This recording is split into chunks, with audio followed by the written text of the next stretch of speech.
Hi, welcome to Stoopid Politics. Hi, I'm your host today, acting host, Tina Strack. I've been on the show several times, and right now we're going to start with introducing the rest of the panel, and then we will go on to the Pledge of Allegiance. Hi, I'm Christine Schrock. I'm Jeremiah Jeffrey. I'm Roberta Galloway.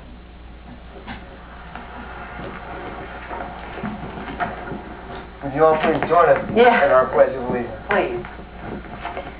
I pledge allegiance to the flag of the United States of America and to the republic for which it stands, one nation, under God, indivisible, with liberty and justice for all.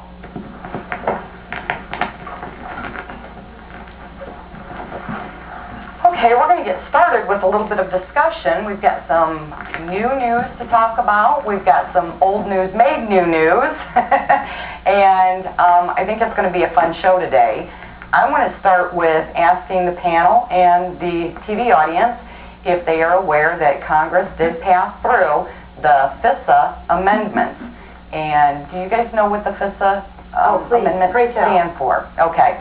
Foreign Intelligence Surveillance Act. That infringes upon our constitutional right to be safe and secure in our home. It has a major impact. A lot of congressional representatives who were against it were very boisterous about their opposition to the amendment. Do you have any idea who was against it? I do not have all of the names. Sorry. That's quite all right. I can tell you two of our Indiana Congress representatives who were for it, unfortunately. I'm not happy about it, but it happened. And that would be Mike Pence and Mark Souder. I did not go through the list with a fine-tooth comb, but those two names stuck out with me.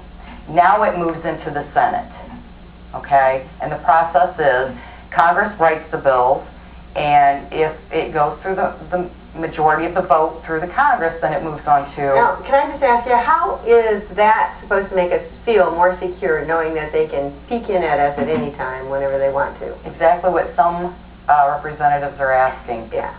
Exactly. I don't have an answer for that. I mean, it's getting to the point where you're more afraid of your own government than you are of the so-called terrorists. Absolutely. And well, let me just ask a question real quick. It's the Foreign Intelligence Surveillance Act. So, like, why should we as American citizens need to worry about the Foreign Act? I mean, we're talking about spying on other people in other countries, correct?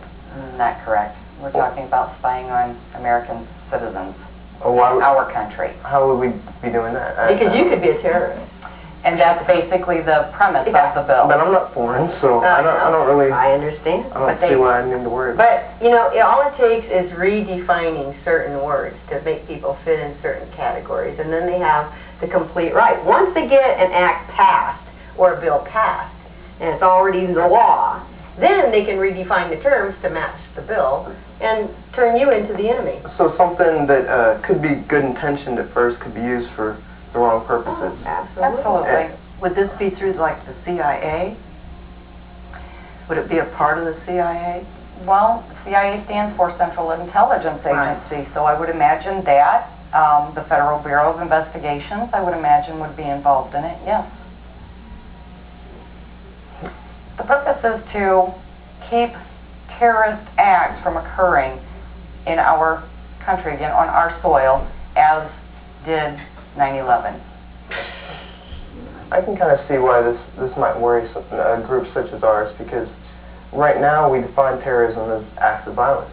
But it doesn't take much to push that definition over the edge as to if you speak out against a certain thing, you're a terrorist. If you